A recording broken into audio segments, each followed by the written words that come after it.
Suslay natin Aknia. Welcome to Khmer Voices, where we shine a spotlight on the achievements of the Cambodian diaspora around the world. I'm your host, Vanny, aka Vanny. We have a different episode today. There is no guest. That's right, I am doing a solo podcast today. Truthfully, I actually had this big gap between my schedule and my next several interviews. So I was like, oh my goodness, what am I going to do? After kind of putting it out there, I decided to share my story. You know, I haven't shared my story yet because I'm not quite that comfortable. And I don't know what I'm going to be spilling in this episode. But here's what you can expect. So I'm going to be talking about my upbringing, what I do for work, and how Khmer Voices came to be. And I'm going to be answering some of the questions that I send out to my guests as well. All right, let's dive right in. So where was I born? I was born in Thailand in a refugee camp, Khao Dang, December 1981. And my brother joined us in March 1984. We arrived in Canada in June 1985. I have two younger sisters, born in 1990 and 1992. Now, growing up, we moved around a lot. Something really tragic happened when I was in grade 4. I'm not quite ready to talk about that yet. I'm not quite ready to talk about it.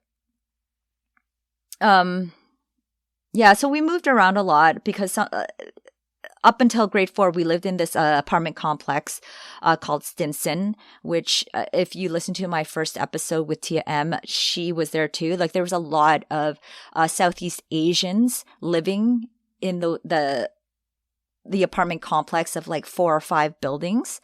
There's a lot of Lao people and Cambodian people specifically. Now, grade 4, we moved in with another family in like a 2-bedroom apartment after this tragic event happened. And they were so, I think of them as family and I love them like family. They were a family of 5 at that point. So parents with 3 kids. And then my family, we were a family of 4. So we all, like for 2 months, were in this 2-bedroom apartment. And I never really felt like it was crowded. I just thought of it more like a long-term sleepover. Anyways, we ended up moving into like this bungalow, both families. It was a good time. It was fun. And we always were well fed. You know, that's our way of showing love in the Cambodian community, right? We stayed there until I was still in grade 4 when we moved away. Grade 4 or 5, I can't remember. Yeah, the details are just kind of, I thought this would be a lot easier to recall the details, but yeah, grade 5, I think we moved to this townhouse. It was subsidized housing, and that's where a lot of the beginning of my formative years, because, in grade 5, so I graduated from elementary school and then went to middle school.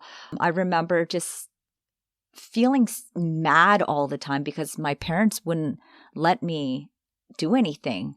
My summers were given up, taking care of my little sisters. And there's this basketball court that all the kids hung out at, and I wasn't allowed to go play there because I was told that, they were bad influences. And I just felt like I never really belonged in the Cambodian community because of that. Like even when we went to one and later on at night when you go dancing and eat and stuff, I wasn't allowed to dance because like she wanted me nearby. My mom wanted me nearby to see like what I was up to. So I just stopped going because I was like, I'm not just sitting there at a table while everyone else gets to enjoy themselves and dance and move around and stuff. So yeah, I stopped going and I kind of,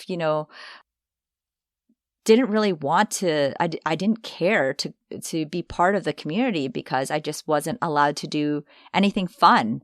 And I resented my mom specifically for that, because she was the messenger. Now, we moved when I was in grade 8. We moved into a neighborhood, again, subsidized housing, where the majority of the kids were white. But I'd have to say, like, grade 6 to 8 was really, really hard for me, just because I always had to be at home. Like, I was never allowed to go anywhere. And I had a journal, and I think I can still probably find them in my parents' basement. They keep everything. And I'm sure I can find them because I came across them one time and I was like, oh my goodness, I was a 12-year-old, 12, 13, 14. And I was just so mad and depressed, and I wanted to I did want to take my life. I was like, what are they going to think how are they going to feel if, they're not letting me? But I obviously was not that depressed to have taken my life. I was just really, really mad. But I think we have to be aware of that because, there's at that age, a lot of hormones are happening too, and you're not always very logical. So we have to be aware of that. And having a daughter now, I am very cognizant of how I talk to her too. I remember, my dad seemed to be the soft-spoken one, but I later learned on that he was probably the one who just didn't want to deal with talking to me. Like a lot of what my mom communicated, it was agreed upon by them two and maybe even suggested by my father. But my mom was always the messenger, so I always had a lot of resentment towards her. And now I know, I understand why they did what they did and why they were so concerned. But I was a really good kid, and I wish they knew that. Anyways, I think they did start to trust me more in high school, especially when, I got a part-time job, not at a farm picking fruit. I did do that as well in my summers, and I actually was very good. Like I made like $100 a day picking cherries piecework because I was just like a master picker. It was hot, but it was good money, especially because it was cash. Anyways, high school, it was a little bit easier on me because they kind of loosened up a bit, and they were still strict though. Like I wasn't allowed to go out or anything. I did go out, but I didn't have the freedom that other people did. And I just wanted to be like, the white people at school. I never really felt like I fit in anywhere. And even to this point, I still don't. University, I sort of did, but when I went to university, it was like a blank slate for me. I, first of all, didn't even apply to the university in Hamilton. I didn't apply to McMaster. I'm like, nope, I got to get out of here. So I didn't go too far. I went to a university 2 hours from Hamilton in London, Ontario, called Western. And that was where I had the time of my life. At that age, you're 18, 19, and trying to figure out what it is you want to do for the rest of your life and who you are too. And I saw it as an opportunity to reinvent myself. And I had no clue what I was doing. All I wanted to do really was, have fun. And that's what I did. So I went into my first year in media information techniculture, and I still wasn't really sure what I wanted to do. I ended up graduating with a sociology degree with a certificate in French. I thought I wanted to be a teacher because French teachers were in demand. I don't know if they still are, but they were in demand at that time. And I was like, okay, well, I'll get a job easily, and I think I'll like teaching. I'm glad I didn't do that. I ended up taking a postgrad in corporate communications, and that's kind of what really got me out of my comfort zone, because I had to do these presentations, and it really challenged me creatively as well, because there was a lot of writing involved. So I loved it. I loved it. And I worked at a small marketing agency for a bit after I graduated. And then I did some medical report editing. And then I worked for a nonprofit in communications. And then I moved to British Columbia, Vancouver, British Columbia, because that's where my husband was, or my now husband lives. We actually met in university and maintained a long distance relationship. So after 4 or so years of doing long distance flying back and forth, I had paid off my student loans, and I was like, all right, yeah, moved to Vancouver. And I had a hard time finding a job right away too in Vancouver. And I eventually ended up at a travel agency. At first, I was doing administration work, and I was like, this is like too boring. I can't stay here much longer. And that's what I told my boss if I continued to do this role. So, social media was just getting popular then in 2009, was it? Yeah, 2009. 2009, I started there. And so he offered me the role of social media coordinator. And that's how I got into social media. Did that for a few years. And then I just got bored. I wanted to do sales, and I wanted to do sales in something that I was really interested in. So I'm like, all right, let's look at wine. And, I had already started taking wine courses just out of pure interest as well. So, yeah, that's how I got into the wine industry. I've been in the wine industry since 2016. And now I am selling fine wine, mostly. The company I work for is called Trialto Wine Group. We're based in Western Canada. So from British Columbia all the way to Manitoba. And just the portfolio is amazing. Like when I started like looking at companies I wanted to work for in the wine industry, they were my top 3. And I actually applied to them 3 times, like for different roles. But I finally got in for a contract role in marketing. And yeah, I'm in sales now, but also doing a bit of email marketing for them. So I've been working with Trialto for since April 2019, and it is now June 2025. So wow, 6 years. So how did Khmer Voices come to be? Yeah, I'm doing this on the side right now, and it used to take up a lot of my time because I was doing a lot of research. Okay, let's backtrack.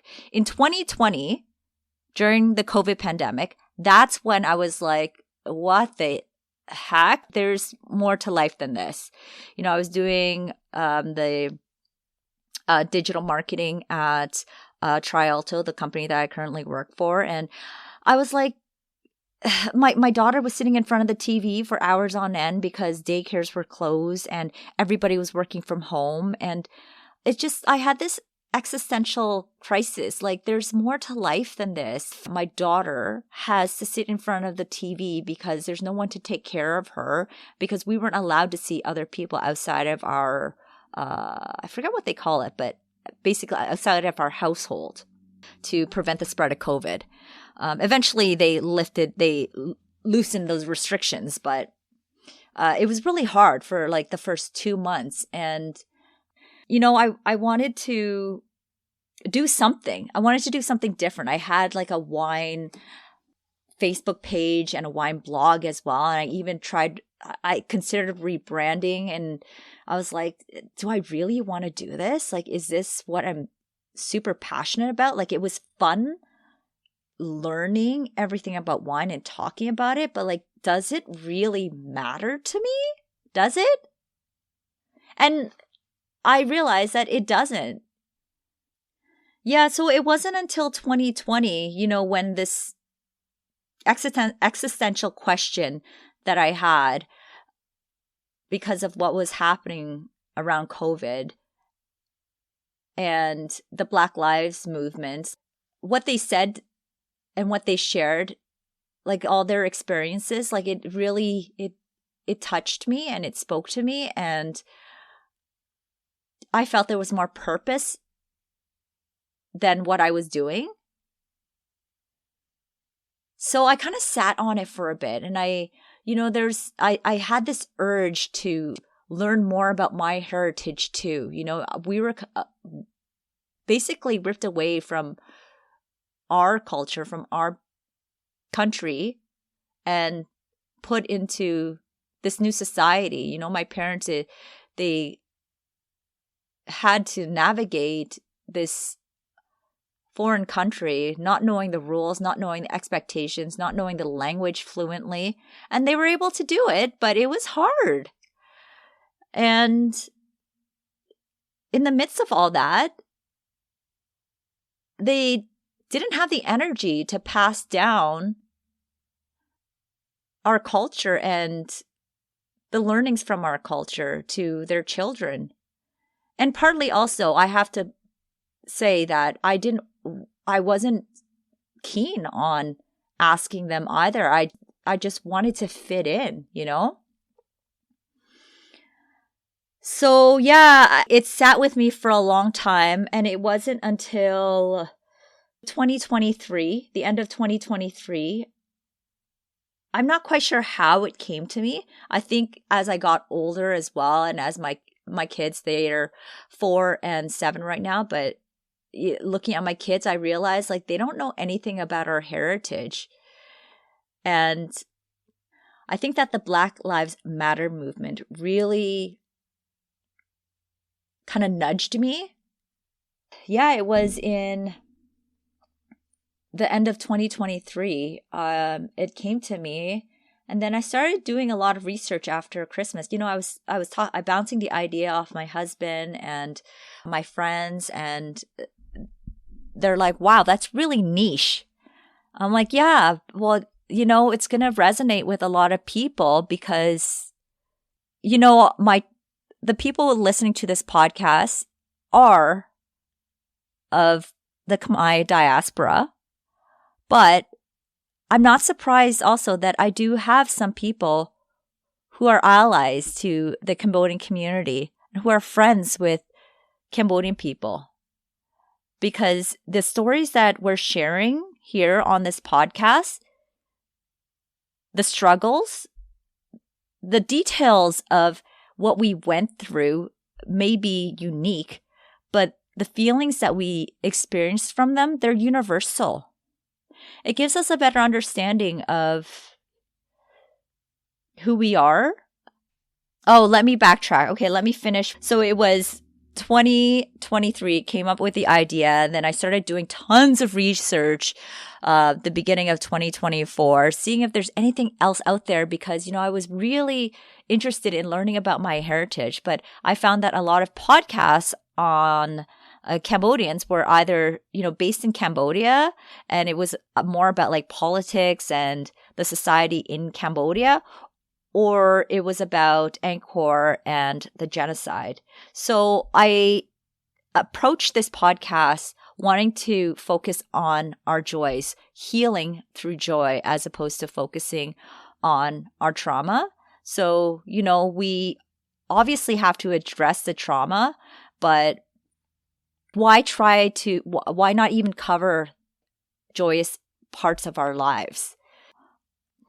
I'm not quite sure where I'm going with this. I just didn't want to focus too much on the trauma and then disregard the fact that there's tons of joy in our life and we need to celebrate that.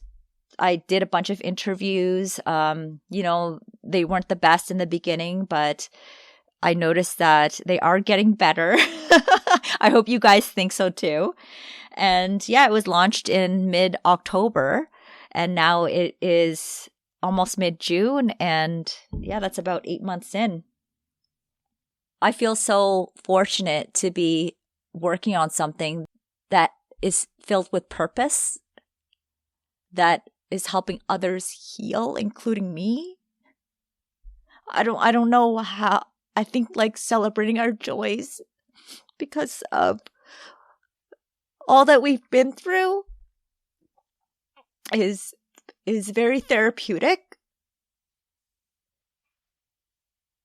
And just all the work that my parents did and how hard it must have been for them to start a new life.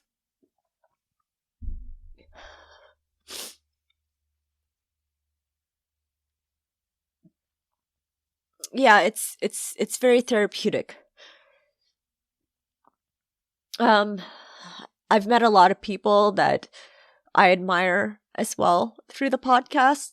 So I'm building a community, a network that is strong, a network of people who want to make an impact, to elevate and celebrate our achievements. And it's led to other things. You know, one of my guests that I interviewed, so Peter, he and I and his wife have started a nonprofit as a resource for Cambodians in the Lower Mainland to network and celebrate the arts in our community. And we're actually planning an event for October to commemorate the 50 years since the start of the Khmer Rouge genocide. And it's not just going to be focused on that. We're wanting to show the rest of the Lower Mainland here how beautiful our culture is. So we're going to be, you know, having performances, some singers, obviously food, and lots of dancing. You know, we got to end the night with with dancing. This podcast has led to a lot of great things. Mostly those three things that I mentioned. So the healing,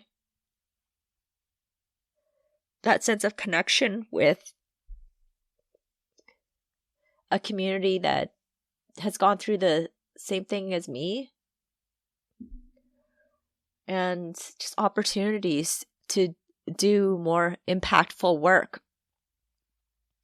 I don't know. I don't think I shared that much about my upbringing. Oh, you know what? I also wanted to talk about, answer some of the questions that I send my guests to help them prepare for the podcast interview. One of the questions I ask is, who did you look up to growing up? So here's the thing. When I was growing up, I honestly cannot think of anybody that I looked up to.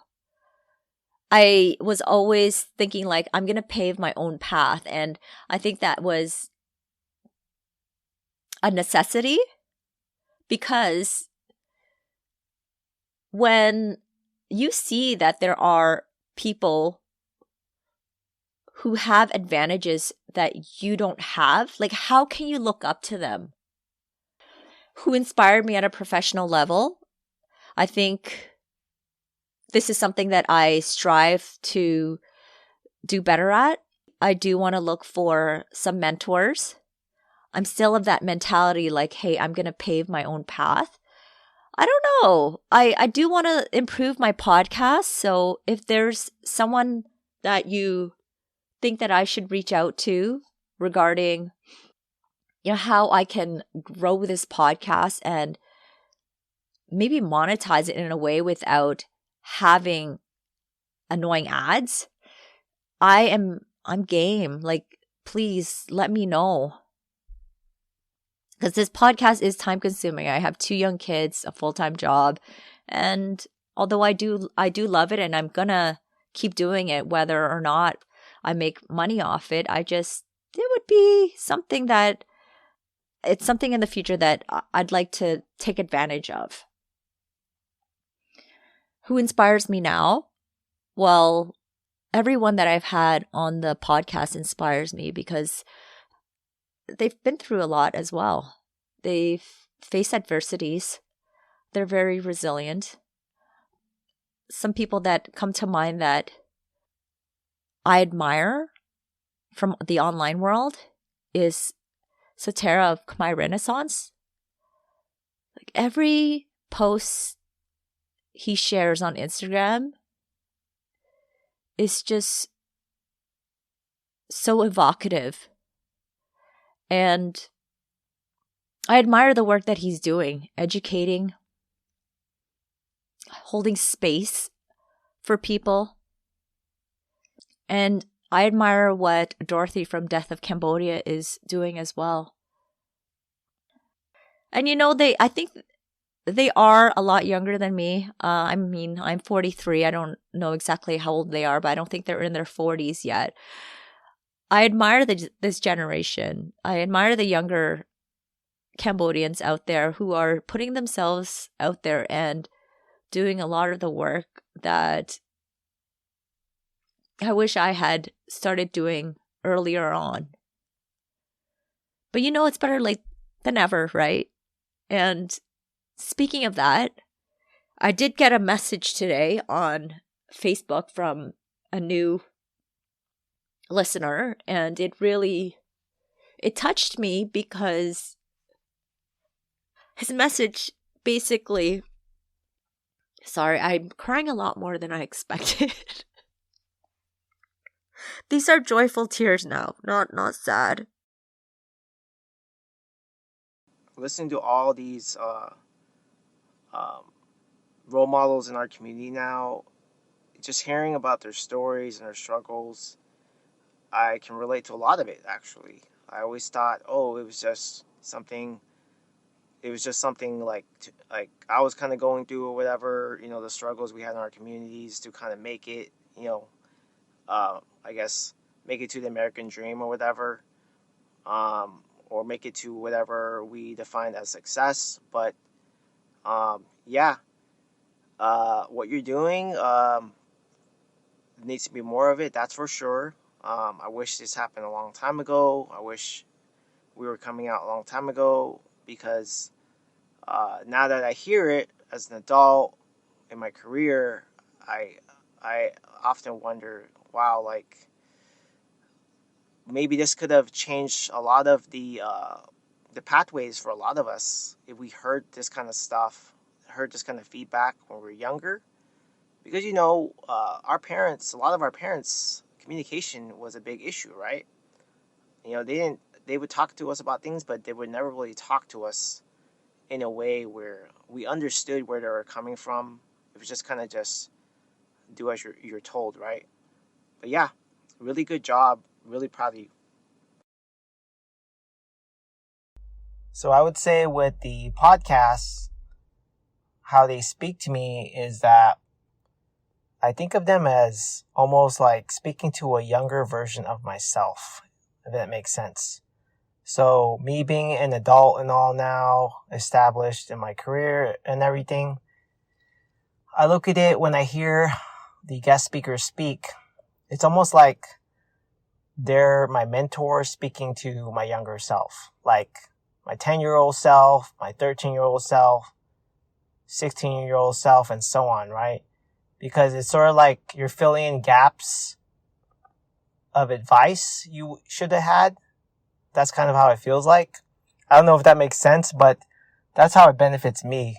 It doesn't really, I guess, benefit me so much right now, but it does kind of feel like it fills in some gaps from the past, right? Not like completely healing it, but it kind of feels good. You know what I mean? So I understand where he's coming from. I feel seen too when I'm listening to stories of my guests and learning about their journey. I feel seen, and a big part of us growing up was that we never really did feel seen, right?